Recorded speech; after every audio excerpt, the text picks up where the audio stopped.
Hi, I'm Ted Meyers with the Cognitive Portfolio. Today I have with me Jake Gutstein, co-founder and CEO of Zest. Zest is changing the way how Gen Z sources, prepares, and consumes food using education technology. It's awesome to have you with us today, Jake. Hey, thanks for having me, Ted. Awesome. So why don't we jump right in? Could you tell me a little bit more about the Zest platform and what you guys have going on? Yeah, 100%. To your point, Zest is attempting to fundamentally change the way that Gen Z sources, prepares, and consumes food. The idea for it came just because for people our age, cooking for yourself is really freaking hard. And we at Zest realized that learning to cook is even harder. So we provide 2 recipes at a time, informed by some of the top culinary curriculum in the world that have been curated then by master chefs, distilled through one of my co-founders who is an expert home chef, and resulting in delicious dinners in under 45 minutes. The entire idea is to teach you how to cook in a way that integrates in your daily life.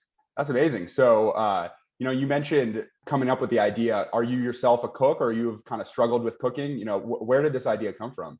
The whole idea came because I originally could not cook. It originated in my senior year at Northwestern. Me and my co-founder, as most ideas start, we're in an Uber, like on our way downtown. And he, as I mentioned, is an expert home cook. I was about to go into the world and was going to rely on like frozen dinners and just barely probably be able to shop on my own. And we got to talking about what separated us and like what was different between the two of us, and recognized that the barriers to entry and what was different were totally addressable. The information out there wasn't presented necessarily in the most linear way, but we thought that we could create something to kind of address that. So we started playing around, created something. I started referring to it as the least efficient way for me, myself, to learn how to cook.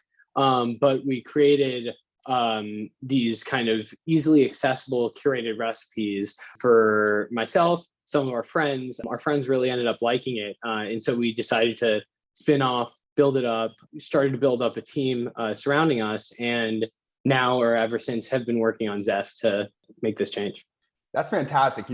For me, I've always felt like cooking was really intimidating. Kind of like you mentioned, that barrier to entry of just like, you don't want to mess up. You ruin a lot of time and your entire evening of eating just on like a botched attempt at cooking. So really commend you on trying to make that just a more accessible, less intimidating process, especially for, folks like myself, younger, maybe just entering the workforce and super busy. So when you're thinking about trying to teach, Gen Z more about food and cooking in the kitchen, do you have more of like a target audience within Gen Z, or is it really just, anyone who is interested in learning more about cooking and food and that whole process? Yeah, 100%. I mean, what we're looking for right now are people who would say that they enjoy cooking, say that they want to get better at cooking, but have struggled to like really actually make that change or make an impact when it comes to that. These are people who have bought cookbooks, spent money to try to learn how to cook, but have only read that first chapter, or let them just kind of sit idly on the wall and don't necessarily do anything. Learning how to cook through kind of the currently available solutions is super inefficient and in general non-linear. And so we want to create something that actually just integrates into your daily life, gives you meals that would take as long as the meals that you would normally cook, but leave you fundamentally understanding how to cook better than when we found you. Yeah, that's really awesome. It kind of reminds me of like a more targeted version of Masterclass, where you have experts, in the craft who are just bringing it right to your screen and making it more accessible, but also in a really enjoyable way. And I think the bonus about Zest is that when you're done with the lesson, you have a tasty meal, ideally, if you've done your job right, to enjoy. So no, it sounds like a great process. So, when I think about the food supply chain, definitely cooking is a gap for me, but I feel like there's a pretty big knowledge gap just also in how we source our food. Where are the best places to go to buy fresh produce or meats, or how do we just get the healthiest ingredients on our table before the cooking process even starts? Is Zest thinking about that, or do you have plans to kind of integrate the food buying process into the Zest experience? Yeah, it's a great question. I mean, if you look at the technology that we have available to us, there's more at our fingertips, obviously, than ever before, but we're less connected to the food that we're eating than ever. People don't know how to cook. at a drastically increasing rate. Yet if you look and ask people, do you want to learn how to cook? Do you want to improve at cooking? Do you enjoy cooking? The vast majority of people say yes. And so what Zest has the actual ability to do is connect people to the food, exactly like you're saying, that they're sourcing. Get people to fundamentally understand, for example, where their food is coming from within a supply chain, understanding kind of how something gets to the aisle in the grocery store, and then get that food and put it on your plate. We have the ability to fundamentally change or shift the way that people cook their food. If you look at the technology that's currently available, you have kind of things that have been influenced by cookbooks, which are outmoded technology. Our grandmothers cooked using cookbooks, but those have just essentially been adapted for phones. And then at the other end of the spectrum, you have people who have optimized for convenience, meal kits, meal prep, these things that are showing up kind of in plastic bags and disconnecting us from the food. So when it comes to the solutions that are optimized for convenience, they will never be the most convenient way to cook. You can order out for more convenient food. And when it comes to actually creating kind of that emotional connection through cooking, using kind of the same thought process that has brought us to cookbooks, disconnected recipes, or maybe loosely connected recipes that leave you reliant on the step-by-step process, isn't the best available solution. It's a pretty inefficient solution. And so if we're meeting people where they're at, if we're changing the way that they're cooking through these kind of connected ideals, we can bring them not only down the rabbit hole or path of understanding flavor, sauteing, emulsions, kind of culinary ideas, but also, like you mentioned, sustainability, cooking for fitness, being able to cook in a certain ideal or cuisine of food and a certain ingredient and mastering ingredients, kind of being able to go down the rabbit hole of different things and explore to learn more, educate people in ways that fit into their lives. Yeah, wow. It sounds like something I need yesterday. I do like cooking, and mostly what I get out of cooking is kind of the look on someone else's face when they try my food. That look varies all the time, but this sounds like something that I would get a lot of value out of, like practicing recipes on my own and then bringing them out and either hosting people or just cooking for others. And it just sounds like an amazing way to really make food a more social, cultural, and engaging experience all around.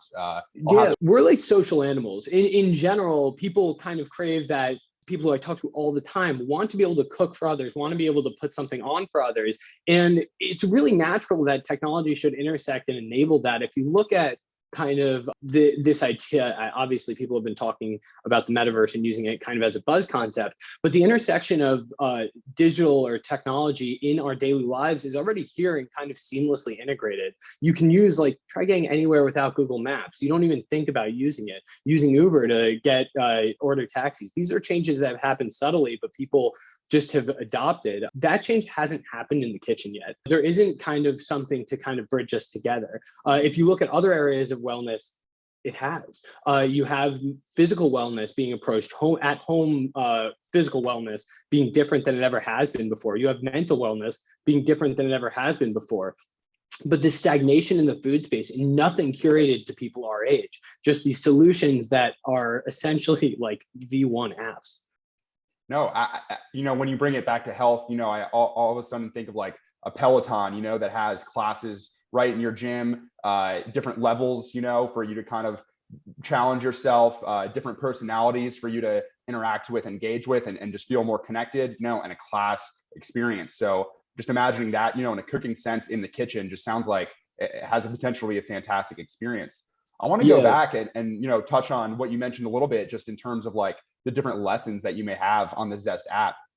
As a user, let's say I log on for the first time, tell me a little bit more about my experience. What will I be learning? Are we jumping right into kind of like, intermediate chef topics, or are we kind of starting with the basics? And how does a progression kind of look like for a person just getting new to the app? Our guarantee is that if you cook 1 week with us, you will look at food differently than before you cooked with us. And that's just because of how people have cooked and have been reliant on recipes up until now, versus the way that we can make these more accessible. You jump into the Zest app and you can see basically a lineup of lessons. You choose week 1, which is flavor, basically teaching people what actually makes things taste good, so that even if you turn away from it, you never use this again, and you go back to making your chicken and rice, your chicken and rice will always be better than before you kind of reached us. So you go into the app, you choose a menu within our flavor category, you engage with my co-founder, Graham, who has embedded videos within the app telling you about flavor, telling you about the concepts, but also how they incorporate to what you're going to be learning. And then within the individual menus that we give you, there are 2 recipes, each with a linked grocery list, each which will exhaust all the produce you buy for them. So you're not left throwing things in the trash at the end of the week. And you will dive in whenever it fits into your daily or weekly schedule, cook those recipes from top to bottom, eat your meal, and leave knowing how to cook or with flavor better than ever before. You progress through like that. So week 2 then becomes fat versus acid. People, now that you understand flavor, know that kind of fat provides this richness and this great thing, but don't really understand how it balances or how it works or can enrich food.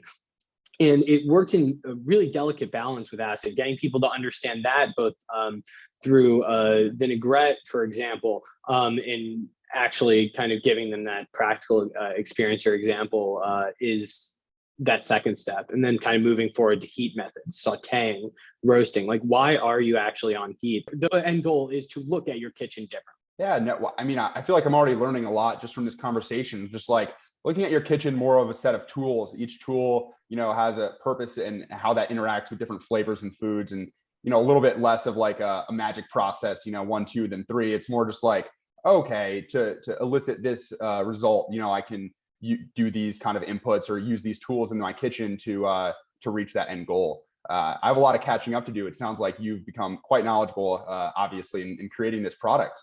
But that Let's get you in, Ted. How can I get in? When is the launch coming? When can I download the app? Where will it be available? I'm sold. So the app is coming soon. You can go to zestapp.co. That's zestapp.co. Sign up for the wait list. We're letting people in off of the wait list. If you retweet us, post about us, tag us in anything, then we will move you up. Try to give people priority who obviously rep what we're up to and what we're doing. But we are already live. We're getting people on. People are trying, and we're excited to get even more. That's awesome. No, I'll be trying to work my way up the wait list here very shortly. Sounds super exciting. This is an amazing launch coming up. Can't wait. You must have, an awesome team behind you. I'd love to hear more just about the group of folks you have working on the Zest app, and maybe how the team has grown and developed, and what's next, kind of. Make my day. The core superpower of what we're doing is the team that we have surrounding us, and so I can talk for days on us. There are currently 4 of us in the actual team itself. It's myself, my co-founder Graham, who, like I mentioned, went to Northwestern with me, kind of found his footing in the comedy scene there, and has been creating this content that is both embedded in the app, but is kind of key and core to our brand. Having him very front-facing. Follow Zest App Cooking Zest App Cooking on Instagram, and see what Graham is up to there. But Graham has been leading kind of this brand vision in the culinary, helping to distill that culinary vision for us. Then my other co-founder, Savannah Cooper, has been our designer. She does the UX UI design for us, and really just spends her days like talking to people, taking kind of these big ideas, grouping them together, because a million people say a million different things, but usually can kind of be broken down into these more succinct categories. And she not only has the superpower of doing that, but then being able to distill that, break it down, and kind of create intuitive screens based on not what people are asking for, but what people want, which is awesome. And then our 4th and final co-founder, Amrit Saini, is our CTO.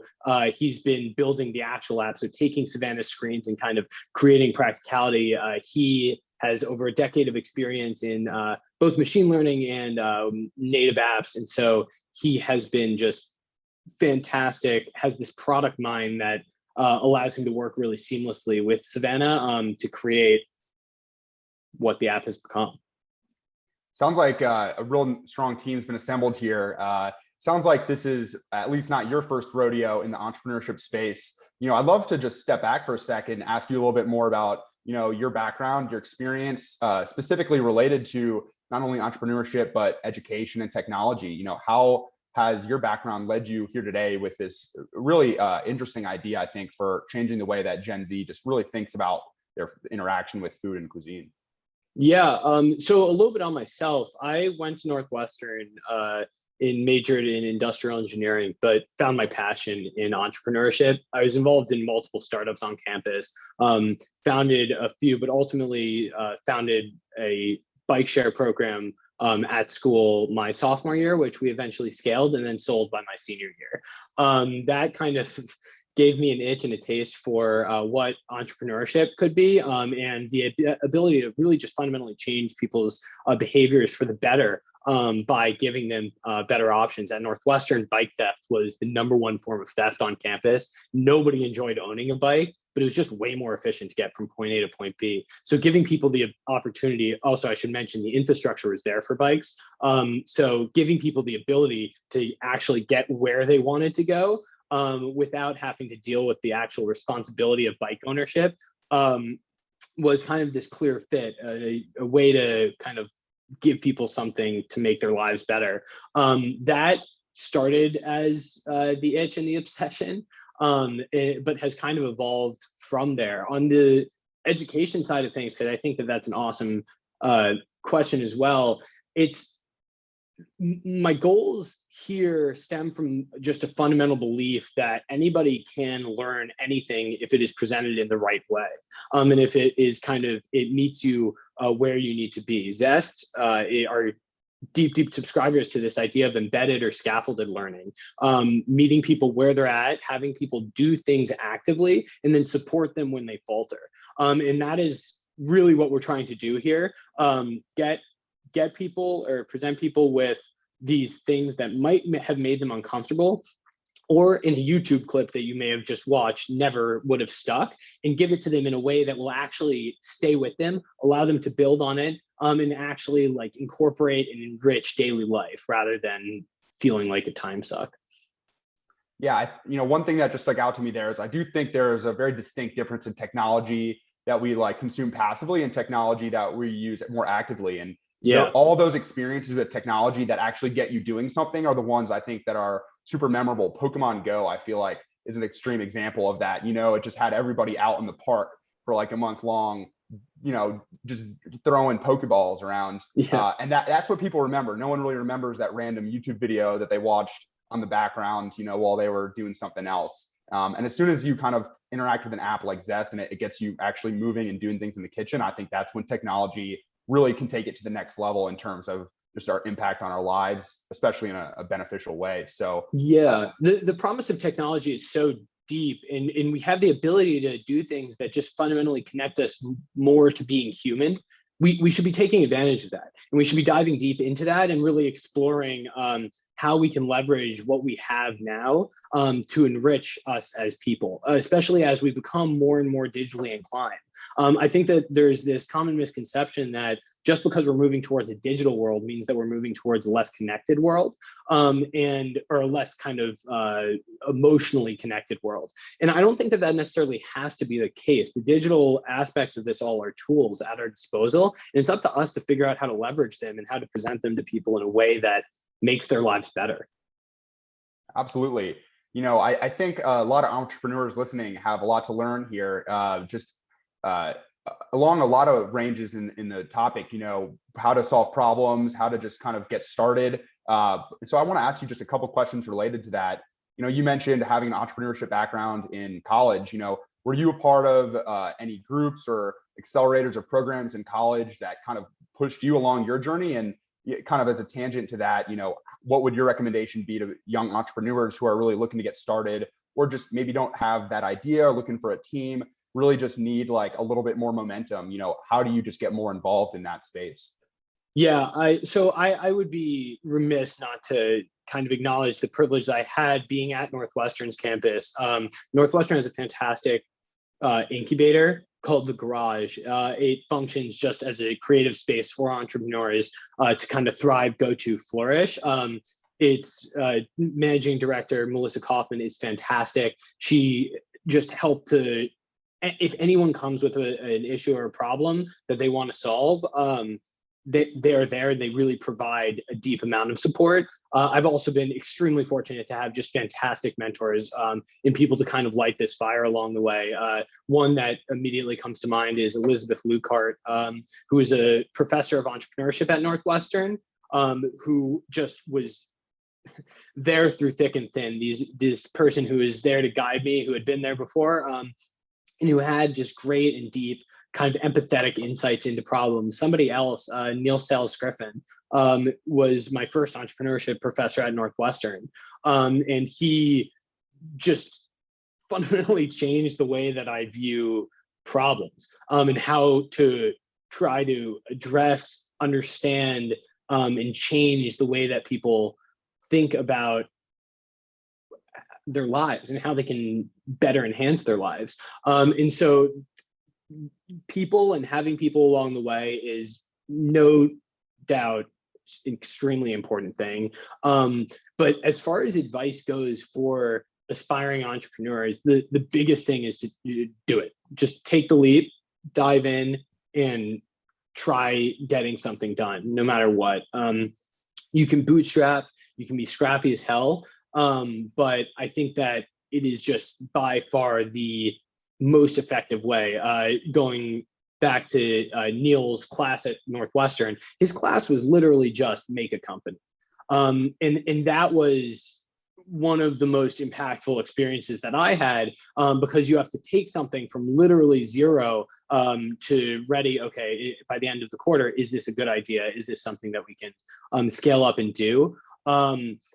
I would encourage people to get involved. There are a ton of online communities I could run through, but that have these kind of aspiring entrepreneurs, people who can, one, support you, two, would just be kind of encouraging and provide resources should you need. In the city of Chicago, there's a pre-accelerator program called 1871 that I would also highly recommend. It is just a resource, the mentorship network, a personal network where you can connect to like-minded entrepreneurs and other aspiring people who are looking to create the change that you're trying to create. And I just think the biggest thing to think about is getting involved, just making the leap and doing it. I totally agree. Getting started, the hardest step for sure. And I think a lot of people, when you think about mentors, it's like, I don't know anyone who could be a mentor, especially in this space. And I think that getting started, even if it's something that is not going to be a $1 million idea, something that like you're probably not going to be doing 5 years from now, it at least gives you something to ask questions about, something to like have a tangible conversation about with that potential mentor. And it really starts to give you direction in who you need to be talking to as you come up with, smaller issues within the problem that you're trying to solve. As you try to, maybe get users, you kind of have a more targeted group of mentors to reach out to as you try to scale a product or create a product or build a team. These are all more tangible questions to come to a mentor with, rather than just, I want to get involved in entrepreneurship, it's people want to help people. That's like one thing that I've really come out of this process, truly believing, is that there's this common like conception that everyone is like very in their own lane and trying to do exactly what they're doing, but people want to help out. I look at like our first and one of our primary culinary mentors is a master chef named Austin Yancey. And this is someone who on paper had no business talking to us about what we were doing and what we were up to. But when we reached out, he was like, our core team with no experience in fine dining or actual professional cooking could not have accomplished. We cannot accomplish our goal without people like Austin who are extremely involved. We're on the phone with him constantly. And Austin gives us his time because he wants to see this idea succeed. He believes in the idea that is backing us. That holds true for any field that you'd be interested in, throw in the cold email, throw something, obviously don't just copy and paste a template and email it to a million people, write personalized emails to people and reach out, and people are almost always going to talk and almost always interested to hear what's going on. I totally agree with that. That's pretty much the best part about my job here at the Cognitive Portfolio is talking to folks who I have no business talking to. And I just learned so much. And it just helps me kind of think about things differently and even more importantly, ask better questions to the next, opportunity I have to learn from, the next potential mentor. So Jake, it's been a real pleasure talking to you. I've learned a ton. I know our viewers are going to learn a ton. And I'm very excited to download the Zest app and get to learning on the food. My chicken and rice has a lot of ways to go. And I'm only excited to take this journey with you guys and the entire Zest team. Thanks for coming on today. Thanks for having me, Ted. Zestapp.co, sign up for the wait list. We're excited to have everybody. Awesome. Take care. Yep.